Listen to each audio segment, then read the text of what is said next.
Բարի լույս եւս մեկ անգամ շատ սիրելի հեռուստադիտողներ, առաջին ծրագիրը շարունակում է իր ընթացքը եւ արդեն երկրորդ տարին է Primavera հայկական հիմնադրամը Առնո Բաբաջանյան համերգասրահի աջակցությամբ կազմակերպում է կամերային երաժշտության դպրոց։ Այս տարի դպրոցում ներգրաված են նաեւ արտասահմանցի երաժիշտներ։ Բոլոր հայ մասնակիցների համար դասընթացները կլինեն անվճար։ Եվ այս առիթով մեր տաղավարում են Primavera Foundation of Armenia հիմնադրամի նախագծերի պրոդյուսեր Աննա Պրոնիչևան եւ Primavera Foundation of Armenia հիմնադրամի զարգացման ծրագրերի մենեջեր Միլենա Մանուկյան, ով նաև մեզ կօգնի հաղորդակցվել մեր հյուրի հետ, քանի որ մեր հյուրը խոսել է ռուսերեն։ Բարի առավոտ, Բարի ձեզ։ Լավ։ Մի փոքր խոսենք ծրագրից, պիտի խնդրեմ ներկայացնենք։ Իհարկե։ Ծրագիրը իրենից ներկայացնում է կամերային երաժշտության դպրոց 4 օրերի ընթացքում մեր մասնակիցները, այս տարի ունենք 14 մասնակից եւ համապատասխանաբար 8 անսամբլներ,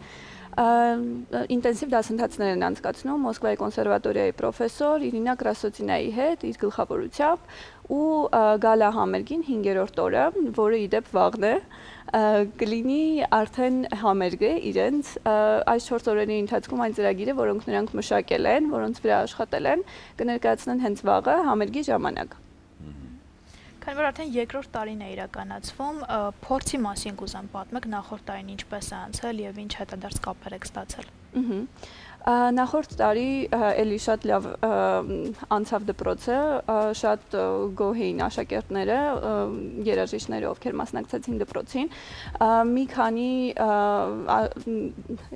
աշակերտներից նաև վերցրել ենք ֆիդբեք, հետադարձ կապ ու իրենք շատ գոհ էին հենց դասընթացավարի մեթոդաբանությունից, իր մոտեցումից երաժիշտների նկատմամբ։ Դրա համար այս տարի նորից կրկնվում է դպրոցը ու այսուհետ կլինի շարունակական։ Анна, Primavera Foundation of Armenia, пожалуйста, расскажите историю проекта. Почему в Армении, почему вы здесь? Это все связано с командой фонда и с Еленой, которая проживала тут 12 лет, и у нее много знакомых, много людей, которые связаны и теперь помогают и с фондом. Вот. И фонд уже существует 3 года, и имеем такую небольшую историю.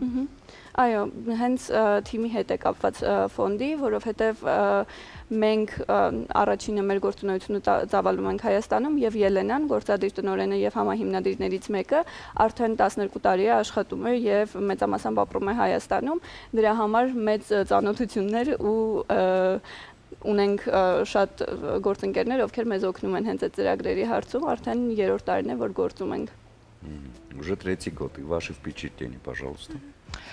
Если честно, я никогда до этого не работала в фонде. Я работала с классической музыкой, с образованием, и тут получилось так, что все это соединилось вместе. Вот, и мне кажется, камерная школа — это как раз такой бриллиант, который нам удалось сделать. Получилась очень интересная и творческая школа. Ирина Красотина отобрала из 14 участников 8 ансамблей. У нас из инструментов скрипка, виолончель, кларнет, флейта, классическая гитара, фортепиано. Ирина Красотина считает, что за школу ребята очень постарались, каждый отличился мастерством, талантом. Но самое главное, ребята научились слушать, чувствовать и творить музыку вместе.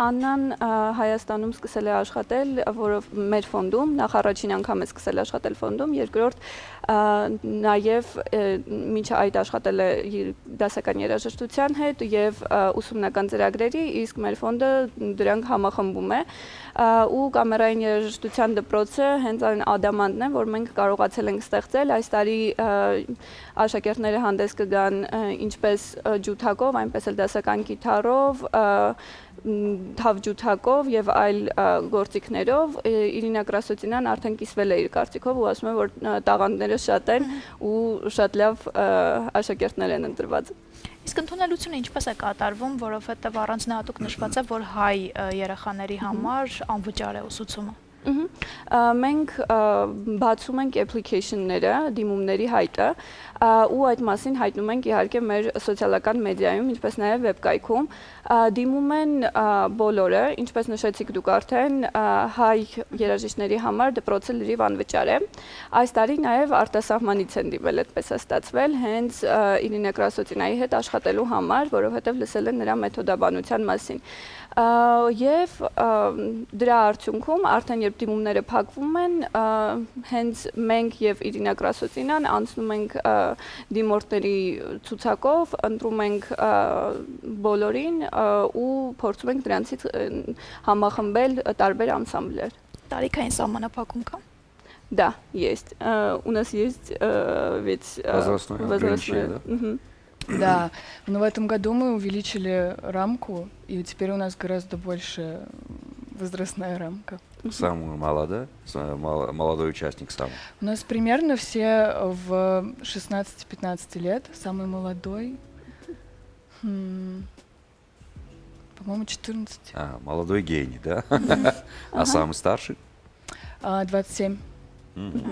Այսինքն սկսում ենք մոտավորապես 15-16-ից, այս տարի 14-ից։ այս տարի ամենաերիտասարդը 14 է, իսկ ամենամեծը 27։ Պրոյեկտը ավարտվում է, հետո ինչպես ենք մենք պահում այդ ամբողջ կապը, մասնակիցների հետ ունենք այդ կապի շարունակությունը, թե ավարտվեց պրոյեկտը, շնորհակալություն, հաջողություն։ Իհարկե ոչ։ Շատ լավ հարց էր, որովհետև բոլոր այն մասնակիցները, ովքեր պարբերաբար մասնակցում են մեր մաստեր կլասներին, ովքեր գալիս են դասընթացներին, մենք իրենցից ընտրում ենք տաղանդավորներին, իրենք հետագայում շարունակում են մեծ հետ աշխատանքը, օրինակ կամերային երաժշտության դպրոցից արդեն երբ վաղը կլինի համերգը ու մասնակիցները հանդես կգան, կընտրվեն մի քանիսը, ովքեր կմասնակցեն հուլիսի 10-ին մեր այլ միջոցառմանը, նորից հանդես գալով իրենց ստեղծագործություններով։ Եվ երեխաների մեջ կապն էլ, հա, որովհետև արտասահմանից կան երաժիշտներ եւ կան հայ։ Ինչպես է այդ կոմունիկացիան ստացվում, ինչպես են ինտեգրվում, ընկերանում են արդյոք թե ոչ։ Ընկերանում են,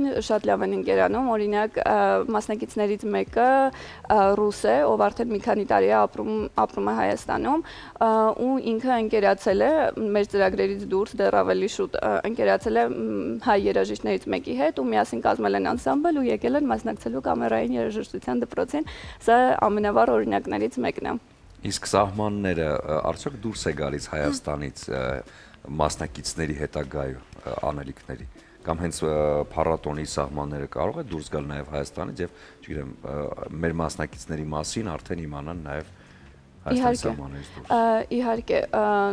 Իհարկե ծրագիրը կլինի միշտ Հայաստանում, որովհետև սա Երևանի կամերային երաժշտության դպրոցն է ու մենք դրանով ուզում ենք ուշադրություն գրավել հենց Երևանի ու Հայաստանի վրա, բայց մեր երաժիշտների մասին բնականաբար արտասահմանում լսում են ու մենք ունենք մասնակիցներ, ովքեր արդեն մի քանի անգամ մաստեր կլասների ու դասընթացների մեզ մոտ մասնակցել են ու օրինակ նոյեմբերին գնացել էին Դուբայ ու այնտեղ ելույթ են ունեցել։ Анна, какие ожидания? От школы? Да, от всего проекта. Слушайте, это уже второй год, и в этом году впервые у нас заявки из-за границы.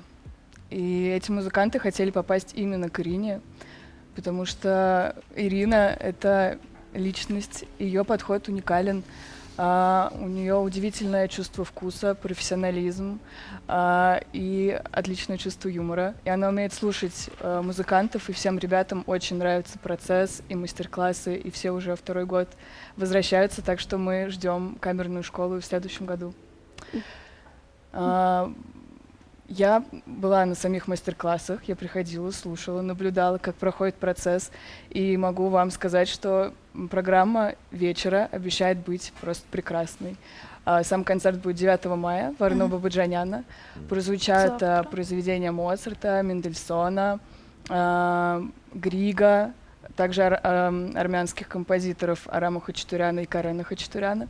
Вот, так что приходите, будем рады видеть.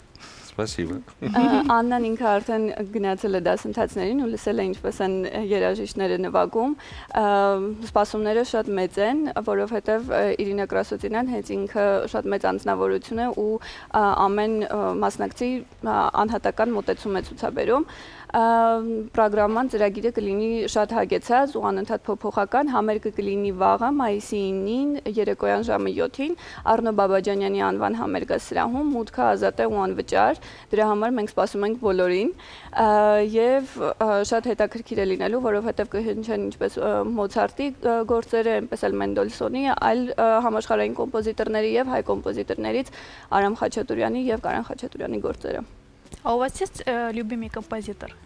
У меня лично Да. Шостакович любимый. У меня Рахманинов. Рахманинов. Хорошо, продюсировать такой проект приятно или есть очень много сложностей? Я продюсирую концерт уже давно. И образовательная история, она немного другая. Нужно очень много учитывать разных моментов. Но на самом деле это большое удовольствие. И общаться и с командой, и с участниками, и с работниками зала. И мне очень нравится. Хорошо. Ուզում ենք ձեզ ներել Սարգոն Սպիտակ Չորգինին, Белое сухое вино от Гиванского винного завода. И я думаю, что это будет хороший хороший вкус проекта. Эмпեսо Садзես։ Շատ շնորհակալություն։ Մերսի շատ։ Я возьмем здесь մաղթել հաջողություններ եւ համոզված եմ, որ հենց այդպես է լինելու։ Удачи вам в проекте. Я думаю, что уже фидбэк будет очень хорошим и приятным. Մենք էլ ենք Спасибо համոզված, շնորհակալություն շատ։ Կլինի կարճատև դադար մեր եթերում, որից հետո կվերադառնանք եւ կշարունակենք առաջին ծրագիրը։